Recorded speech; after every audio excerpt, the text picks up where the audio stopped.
see what comes forward. Okay.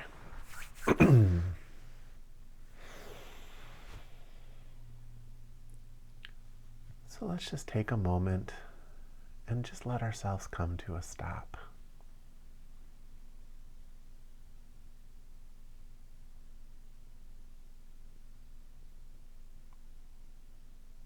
You'll know you've stopped because you'll feel the backwash of energy.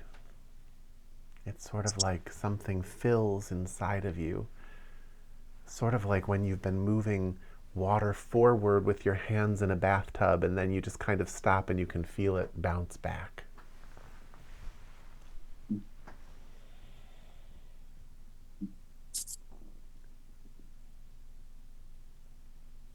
Just let yourself slow way down. Here people come.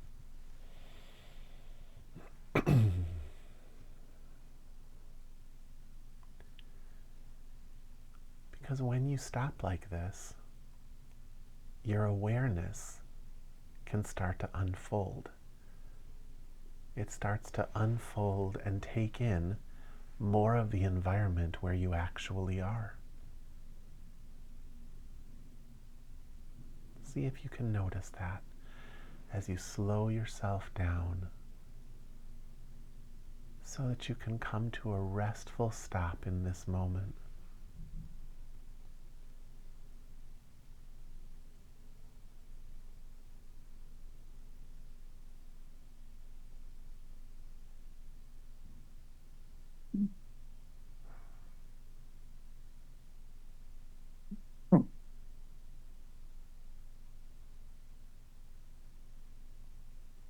When a bird flies, their attention is directed to a target, and they're aware of their periphery, but the mind is dominated by a place that they aren't even at yet. When they get there, they perch, and suddenly the new place where they are becomes available to them. They unfold their awareness into that space in all directions. They listen, they look, they feel.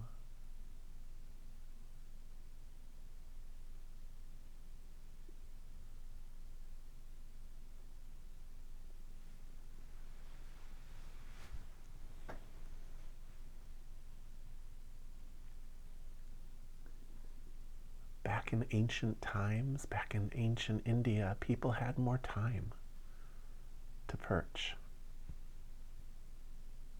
More time to really just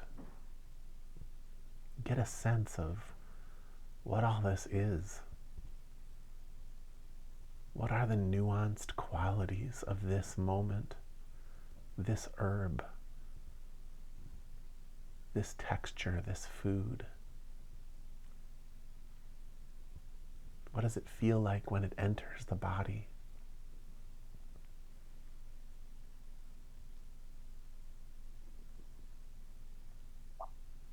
Now things are different. Everybody's always mid-flight.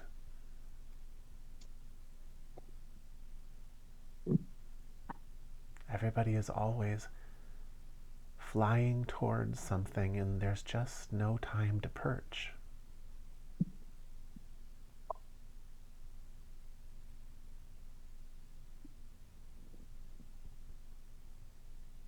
It happens because we don't take life into our own hands. We don't take our power back to decide how we're going to live, what we're going to do. And so we become life's puppet. We cry when we're told to cry. We laugh when we're told something's funny. We let our jobs and our careers whip us into forward movement.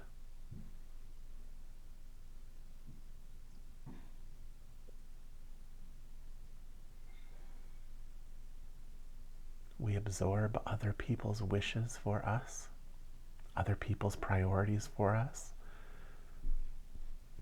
We even think they're our own, and then we don't understand why we're so unhappy.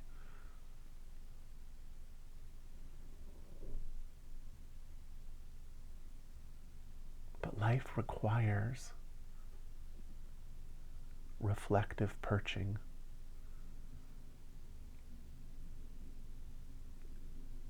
Life requires that moment where you just stop and take a look at where you are.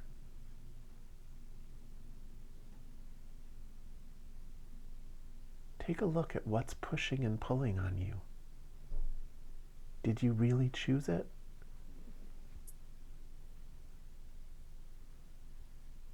Or did you absorb somebody else's choice? Are you living your life, or are you living the life of some mentor?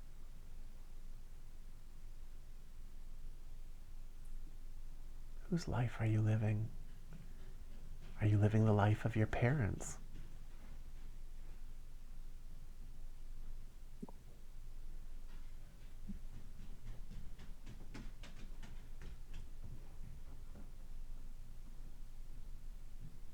Whose life are you living? If you're really doing it right,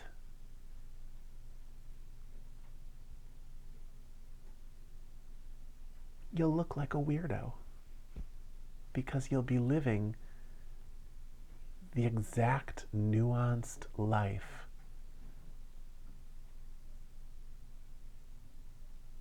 that flows through your authentic self. It won't look like your parents or your teachers.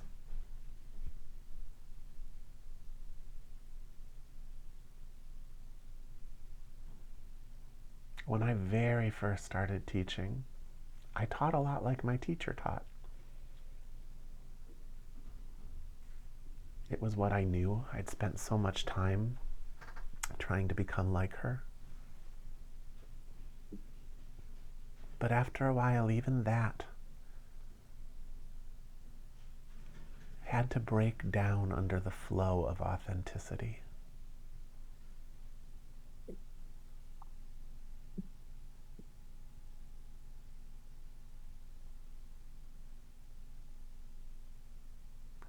When you show up to this moment as you,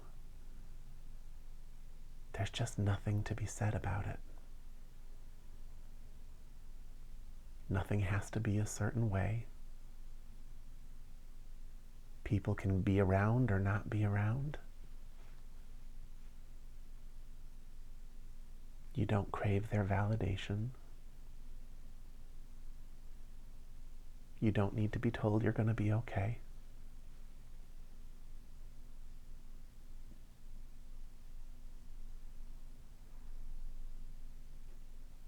You're just flowing as you.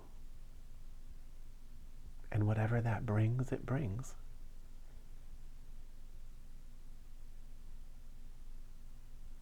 When you start doing that,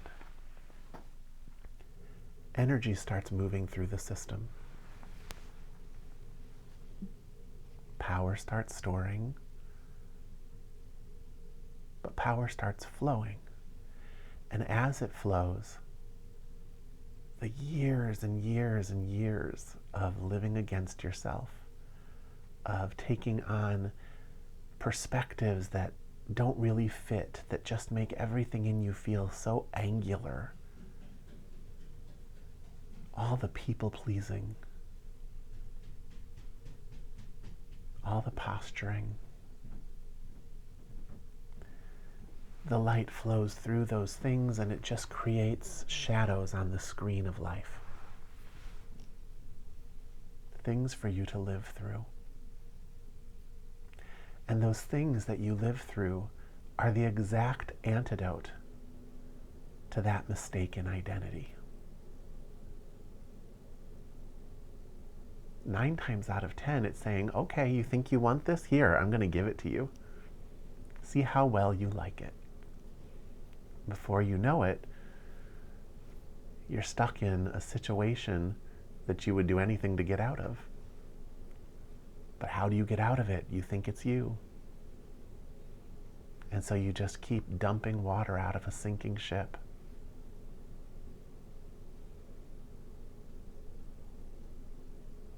Until you look up and just say, what if I just cut this limb off? Is this really me? Is this my limb? Did I choose this consciously? Or did I just think I had to do it?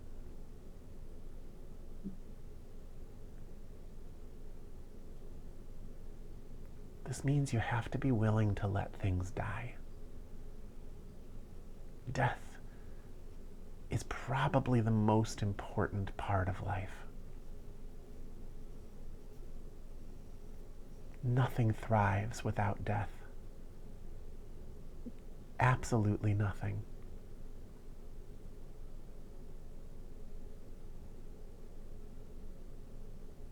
The ultimate awakening requires you to let your personality self die, so that it doesn't actually get to lead the show anymore.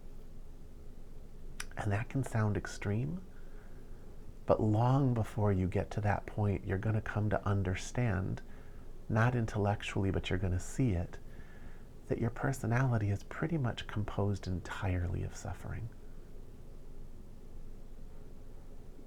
There's almost nothing there that isn't some attempt to either make you suffer or pretend you're not suffering. And in pretending you're not suffering, you're whipping everybody else around you, making them suffer. Because everything has to be a certain way for you to feel okay. And you'll only feel okay for about 5 minutes.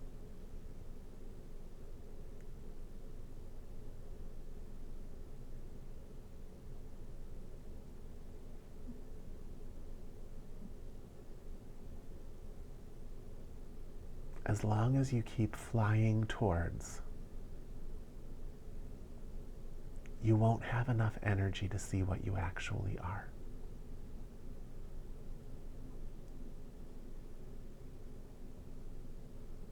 It doesn't mean you never get anything done, but there needs to be a lot of perching. Perching on a limb, letting your awareness expand. What am I actually doing? Where am I? What am I?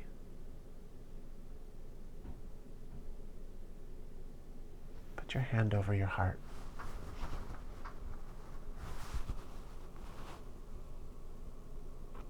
Feel deep into the center of your chest and just breathe.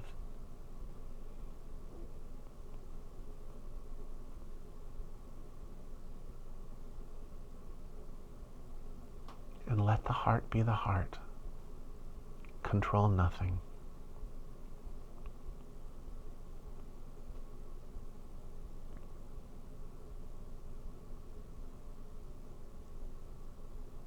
If that heart could just expand freely into life, what would it do? What would it be?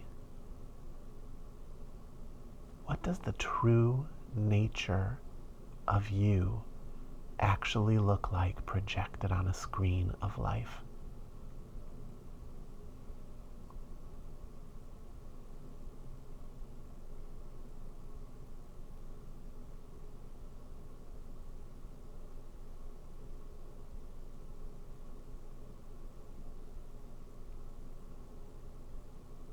For me, it's constant expansion into new things.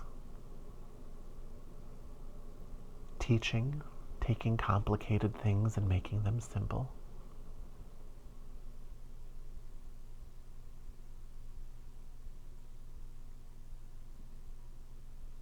Correcting messed up systems so that things can flow better.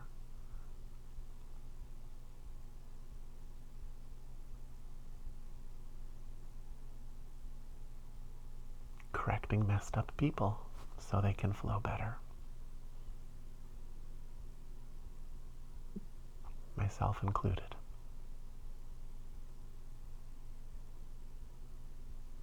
What about you? Reach into your heart with stillness. If it were allowed to just expand out,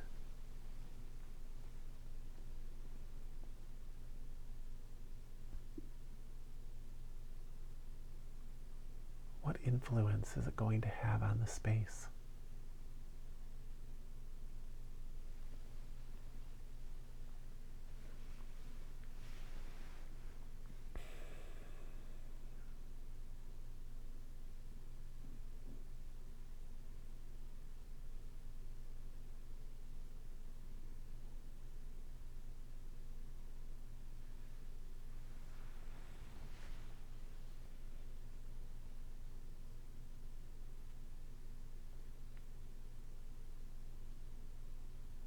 In my world, I work with powerful people,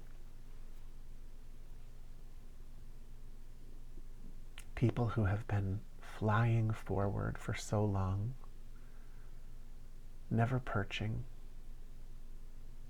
never really reflecting on what things actually mean.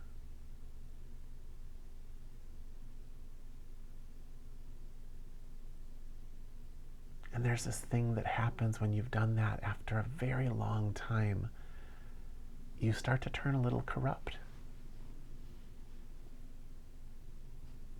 You lose the thread, the authentic why of everything you're doing. And so you just try and keep what you have, and you just keep amassing your curriculum vitae, amassing your resume.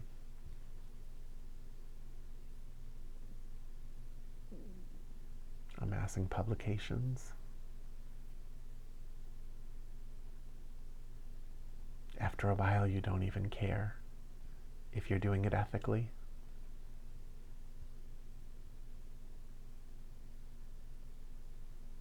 Other people who are in a similar boat have your back because you're providing opportunities for them.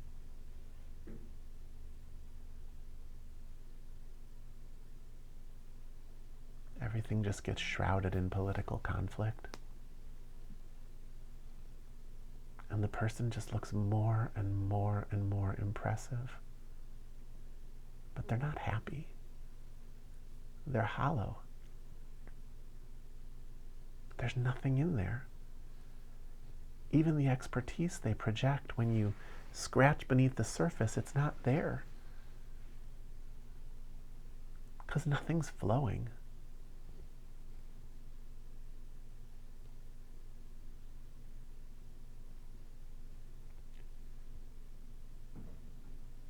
It's like being at war.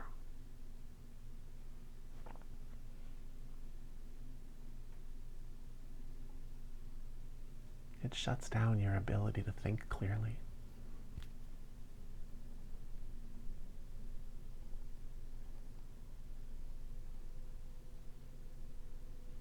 You start relying on the people that you're abusing. Overworked postdocs, you take credit for all their work. That's how it manifests in my world, but every world has its version. Every world has its parasites.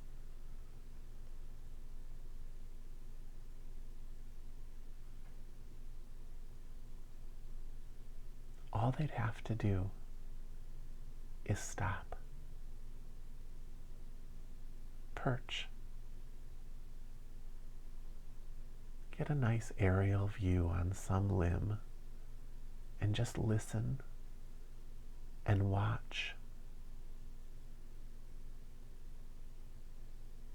See the world around them. Listen to their heart. What do I want to give to this place? What am I feeding?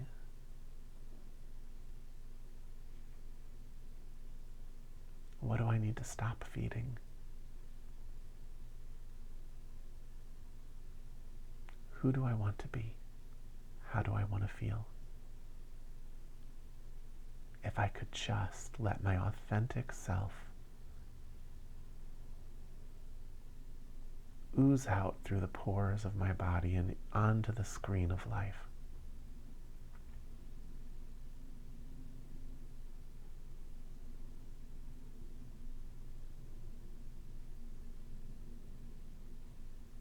You know, even very spiritual people get caught up in this. Even monks, especially monks, if memory serves.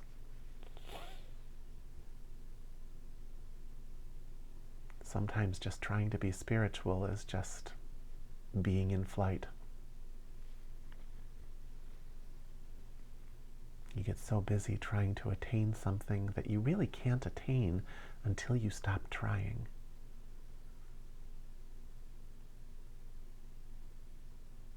So busy trying to reach a realization that requires you to drop all effort.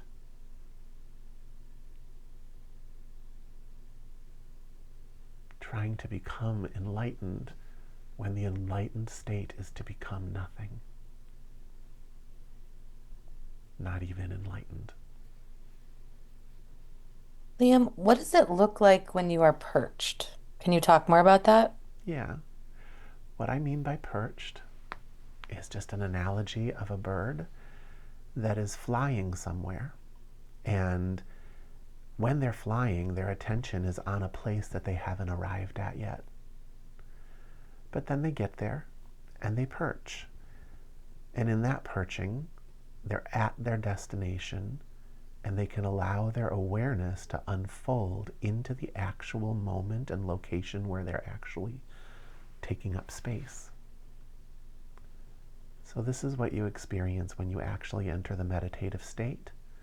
When I tell you to slow way down and stop, to let the whole world come to a stop, there's this moment where it's like a thud into the stopping, like you're sitting at the eye of the storm in this nothing space. And from there, your awareness can actually expand. You can see the room without getting lost in interpreting it. You can hear the environment outside the room. If you really listen, you can hear the sound of the clouds moving in the sky.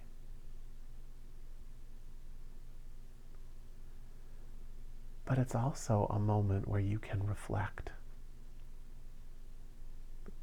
Not intellectually, but really get a sense of where am I? How are things going? What's in motion in my life? What am I feeding and giving rise to in my life? The things that are keeping me busy, are they my true nature? Are they, if my heart were just allowed to be as authentic as possible and just flow forward, is that the life I'm living? Or am I living someone else's life?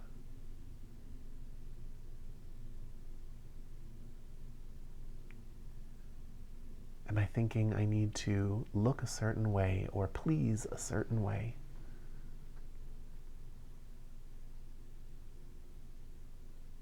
This kind of reflective awareness is what makes humans special.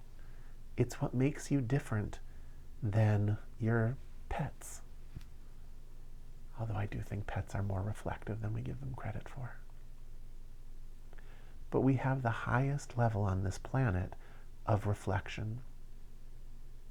It allows us to make massive changes in our course. As I've said before, I've lived many lives in this lifetime. And it's because of that ability to really get clear and step into the unknown in order to remain authentic. I watched a spiritual teacher that I'd given my life to lose her way. My path, the path had strayed from me. The path had strayed from my true path. And after a decade, I had to walk away from her. I had the clarity to do it because, ironically, of everything I'd learned from her. The ability to actually stop and get ruthlessly honest about where I am and what this is and what my authentic self would do.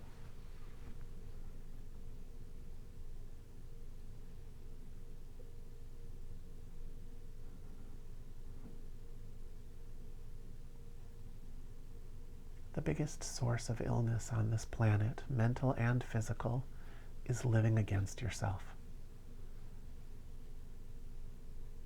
Not living against some deity, not even really living against science, but living against the authentic flow of what you are.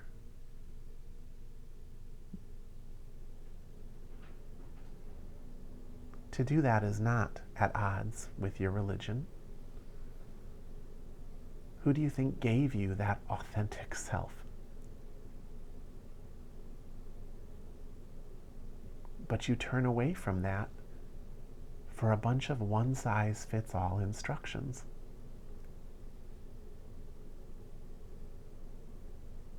How do you know who your authentic self is? Put your hand over your heart and just breathe and feel.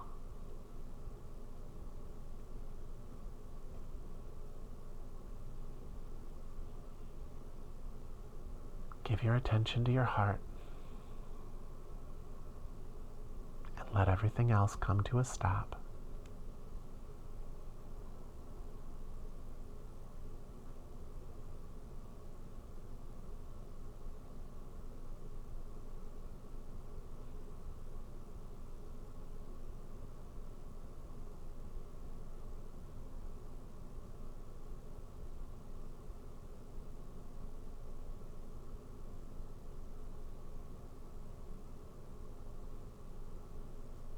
Slow way down.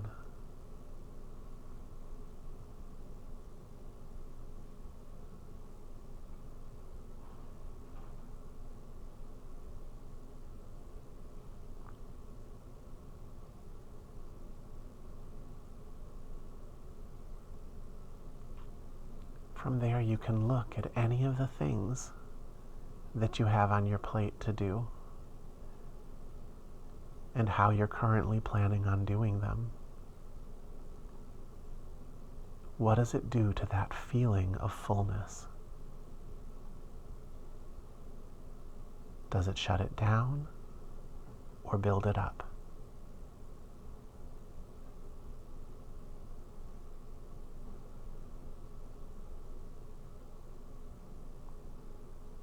If you have to do those things, how would your authentic self do them?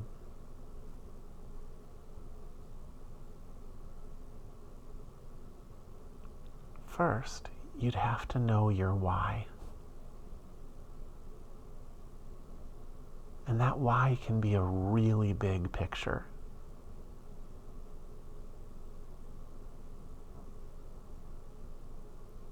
What authentic value of yours is in line with the actions that you're taking?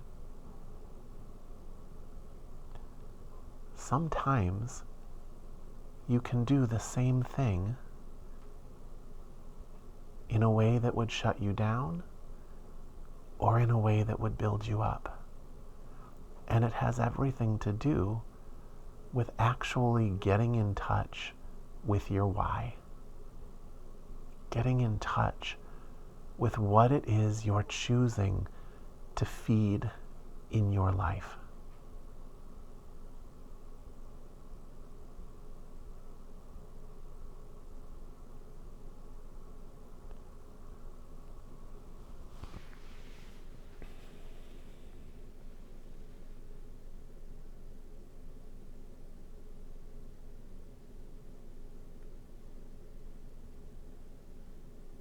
can give you an example from my life.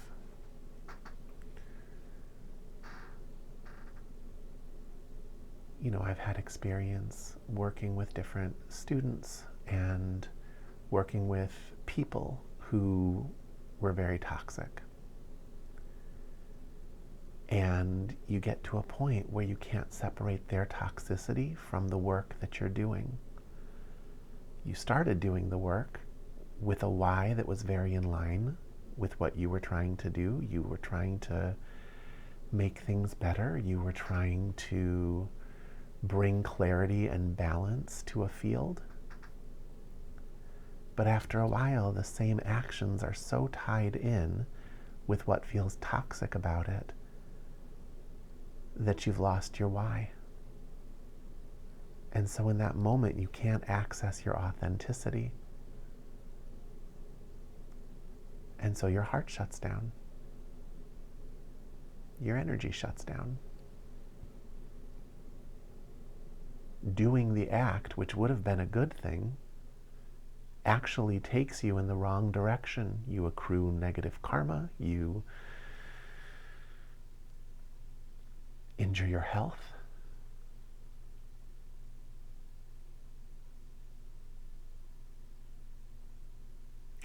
This happens when people are taking care of loved ones.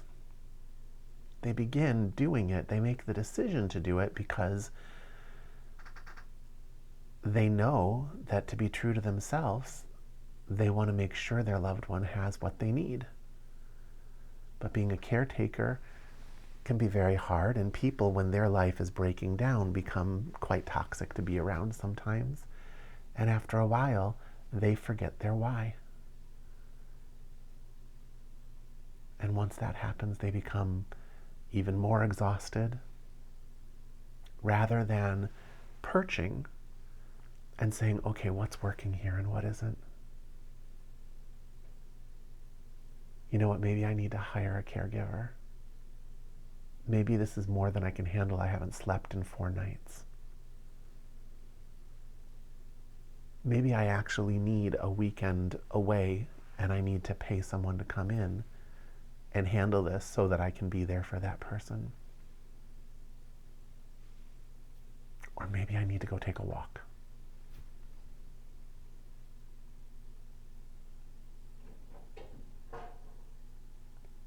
But that ability to just actually register the current environment rather than racing towards the next thing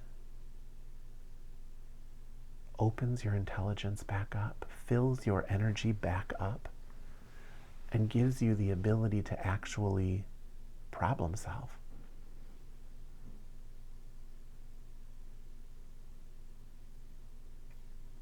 And maybe there's a limit on what you can do,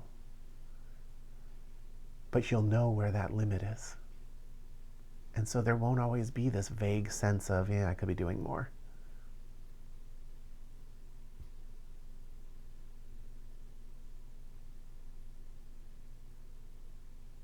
You have to let it all stop so that you can expand.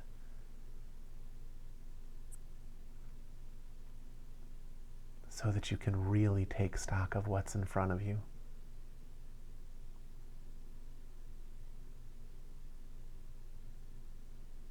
Let me know if this isn't making sense.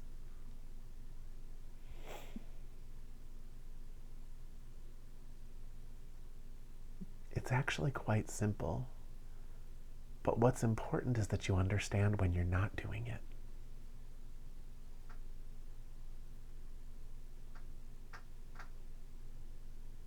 Because left to your own devices, you'll be in flight constantly.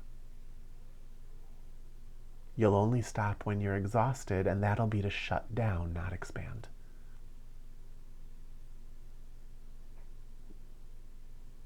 When I'm working, so today I had a very busy day.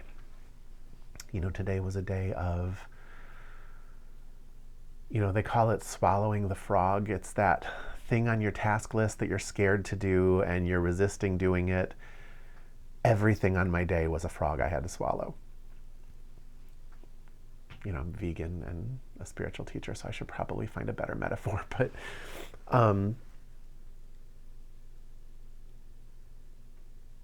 In between every task, I stop. I stop, I let my awareness take in the room, and I breathe. And the first thing that happens is my energy fills back up. I get a bit of a buffer so that if I see something, I get emails from people that just are trying to get out of doing their share of the work and it's stressful to me. But if I stop in between there, it creates this energetic buffer where there's clarity and kind of like this space to actually respond to it rather than react to it. And if you do that several times a day, you're not as tired at the end of the day. 5 minutes, a few times a day, in between tasks. Put your hand over your heart and just check in. If you do it now, you'll notice there's this lift that happens almost immediately.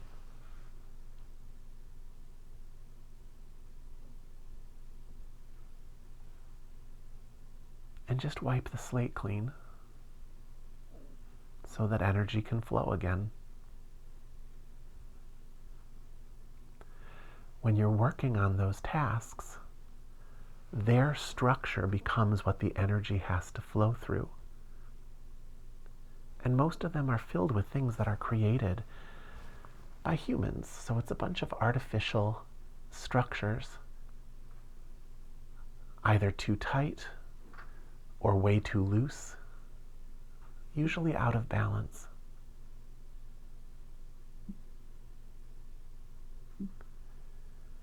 And so you need to pull out of that every now and again to get your energy back.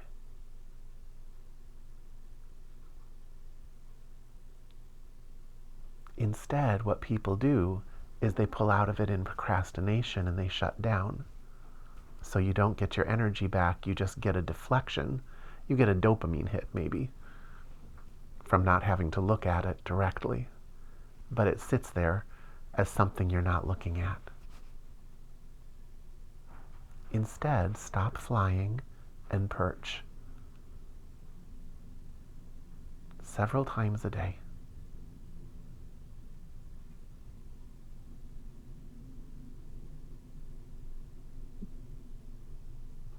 If you do that, you'll notice at the end of the day there's a fullness there that wasn't usually there.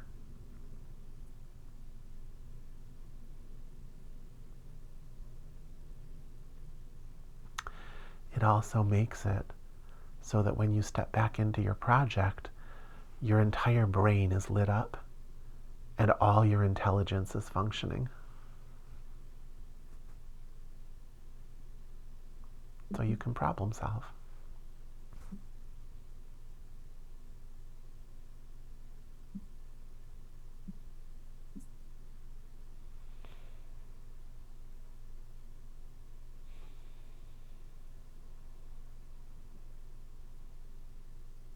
All right, guys.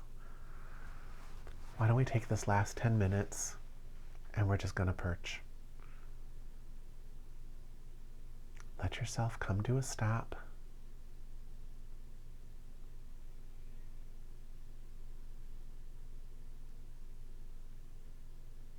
Take in the room around you.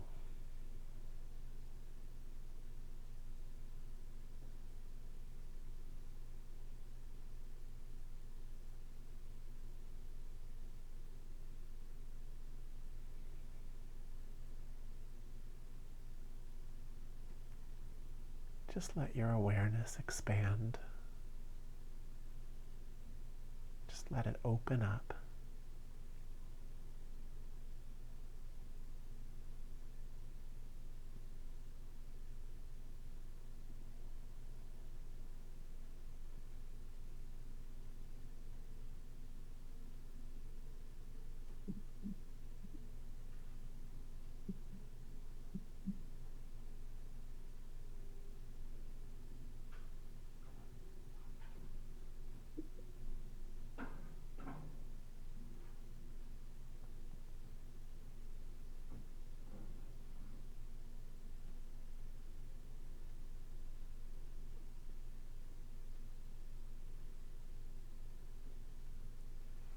And put your hand over your heart.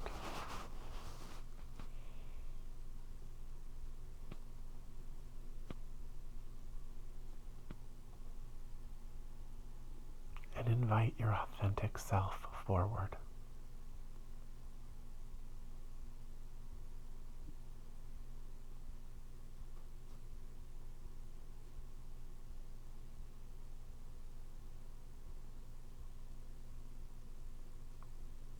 Just let it flow.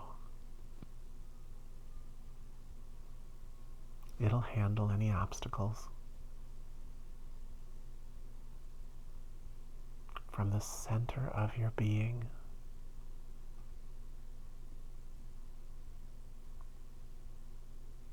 let what you are flow. Who you are before any manipulations, before any names. What is this essence?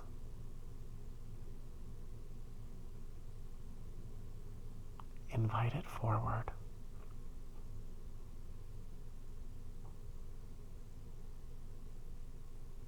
While you perch on this limb.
tonight, as you go about your night, I would challenge you to bring that authentic self into the space with you.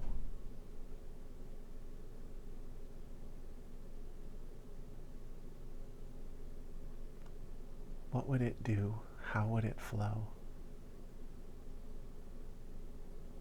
How would it eat dinner? How would it watch TV? How would it relate to its family? What would it work on? Feel your way into those questions.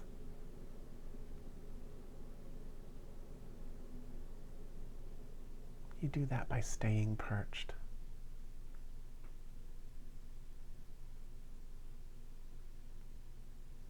There's a million things below you, below that limb that you're perched on. What would it dive into?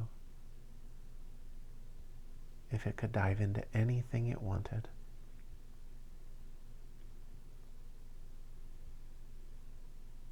This week, I want you to ask yourself that question every day. And I want you to act on it at least once a day. More is better. But at least once a day, get in touch and get a feeling for what you at your deepest level would choose to spend your time doing, spend your mind on, and act on it, whatever it is.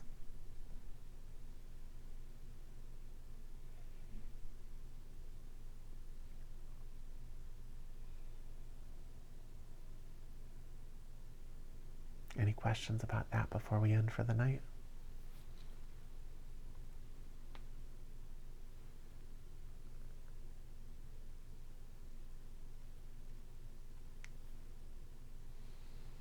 Great, Suki. All right, everybody. Happy perching. I'll see you in a week. I'll be here Thursday. Thanks, Liam. Thank you. Thanks, Thank you, Liam. Liam.